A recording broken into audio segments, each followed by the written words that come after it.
পারছি না, আমার মাথায় ঢুকতেছে না। তুমি ব্যাপারটা ভেবে দেখেছো? আমাদের রিলেশনের কথা যদি ভাইয়া ভাবি জানে আর না মানে তখন কি হবে বুঝতে পেরেছো? উফ, কিছুই হবে না, তুমি অযথা চিন্তা করছো। আর তোমাকে মেনে নেওয়ার কি আছে?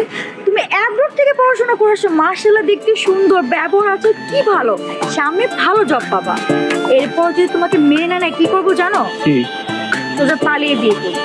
ওরে আমার সোনা, আমার জাদু, আমার ময়না, আমার টিয়া, চলো এখনই বিয়ে করে ফেল। এই যে ছেলে, তোমাদেরকে বলছি, তোমাদের পরিবার তোমাদেরকে কিছু শেখায় নাই, ভদ্রতা শেখায় নাই, নোংরামি করো পার্কে বসে না। এই, তুমি কি তোমার সাথে করে তোমার খালামণিকে নিয়ে আসছো? তা আমাকে আগে বলবো না? উফ, কে আমার খালামণি? ইনি, আমি তোমাকে চিনি না। ও, তুমি চেনো না? না। আচ্ছা আন্টি, আপনার সমস্যা কি বলেন তো? সে তো আপনার আত্মীয় না, আপনারা তো জলে কেন? এই ছেলে, এই বেয়াদব কোথাকার, কি বলো এসব? আমার কেন জ্বলবে? আচ্ছা, আপনি একটা কথা বলেন তো, আপনি এখানে কি করছেন?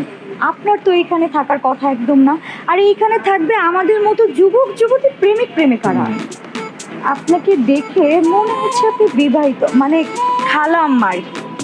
তো আঙ্কেল আসবেন নাকি আবার, মানে এখনকার তো যুগ জামানা ভালো না।